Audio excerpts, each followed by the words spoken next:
তুফান খুব ভয় পাইছি রে।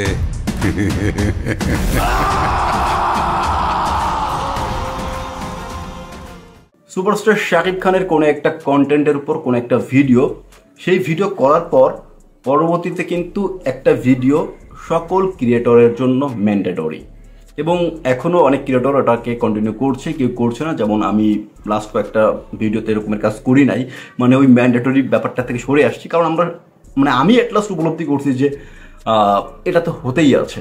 এটা অ্যাটলাস্ট সুপারস্টার শাকিব খানের জন্য নতুন কিছু না, বা শাকিবিয়ানদের জন্য নতুন কিছু না। তো এটা বলে বলে আসলে সময় নষ্ট না করে আমি অন্য একটা বিষয়ের উপর ফোকাস করি। বাট আজকে আবারও সেই ম্যান্ডেটরি ভিডিও করছি, এবং একটু লেটেই করছি। গতকাল আসছিল টিস, আর আমি আজকে করছি।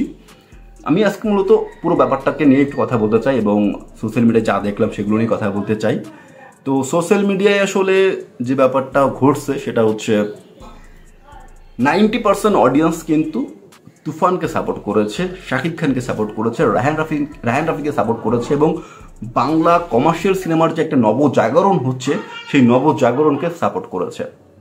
এর পাশাপাশি কিছু অডিয়েন্স রয়েছে যারা এখনও কপি হ্যান ত্যানে পড়ে আছে, বাট মেজরিটি যেখানে আসলে নবজাগরণের সঙ্গ দিয়েছে সেখানে আসলে ওই 2-5 জনের কথা কিন্তু কেউ কানে নিচ্ছে না।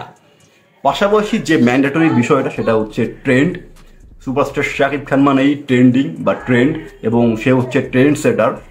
তো সেই ব্যাপারটা এবারও ঘটেছে, এবং সমস্ত জায়গায় তুফান ট্রেন্ডিং। তুফান সমস্ত জায়গায় ট্রেন্ডিং, এবং সমস্ত জায়গায় আলোচনার তুঙ্গে এখন তুফান। যে কোনো ক্রিয়েটরের আইডিতে যান, যে কোনো ফেসবুক পেজে যান, দেখেন তুফান নিয়ে অলরেডি 4-5টা ভিডিও, 4-5টা পোস্ট, সমস্ত কিছু হয়ে গেছে। শুধুমাত্র আইডি বা ফেসবুক গ্রুপ বা কোনো ফ্যান পেজের কথা বলছি না, বা আমার মতন ক্রিয়েটরের কথা বলছি না। আপনারা গিয়ে আমাদের ইন্ডাস্ট্রির আর্টিস্টদের পেজগুলো ফলো করেন বা চেক করেন, দেখবেন তারাও কিন্তু তুফান নিয়ে পড়ে আছে। কারণ সবার মাঝে আসলে তুফান এমনভাবে ঢুকে গেছে যে তুফানের একটা ঘোর চলছে সবার মাঝে, এবং সবার মস্তিষ্কে এখন ঢুকে গেছে তুফান তুফান তুফান, এবং তুফান আসছে তুফান। তো এটা কিন্তু এখন সবার মাথায় ঢুকে গেছে, এবং তুফান এখন সমস্ত জায়গায় ট্রেন্ডিং।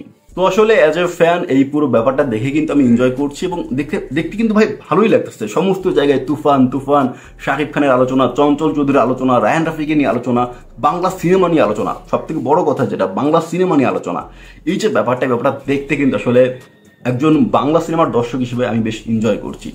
পাশাপাশি কয়েকটা হলের সঙ্গে একটু কথা বললাম যে আসলে তারা কি মন্তব্য করছে বা তাদেরকে ওপিনিয়ন এখন তুফান নিয়ে। তো সবারই কিন্তু এখন আসলে একটাই কথা, যেভাবেই হোক তুফান ধরতে হবে, যেভাবেই হোক তুফান কুরবানি ঈদে তাদের হলে চালাতেই হবে। এখন দেখা যাক কোন কোন হল পায়, তবে একটা বড় অংশ তো চলে যাবে তুফানের দখলে বা শাকিব খানের দখলে। এখন সেই ফিল্ডটা নেওয়া বাকি, এবং তুফানময় একটা ইন্ডাস্ট্রি হওয়া বাকি। হলে হলে চলবে তুফান, হলে হলে থাকবে দর্শক ভর্তি, হলে হলে চলবে তুফান এসে গেছে তুফান। তো আমি কিন্তু ভাই দুর্দান্তভাবে এক্সাইটেড তুফান নিয়ে, এবং তুফানের এই আবহাওয়াটা আমি এনজয় করছি। তবে আপনি তুফানের এই আবহাওয়াটা এনজয় করছেন কিনা সেটা কিন্তু আমাকে অবশ্যই কমেন্টে জানাবেন। আর ওভারঅল ভিডিওটি ভালো লাগলে like, comment, share and tweet film stocks. ধন্যবাদ সবাইকে।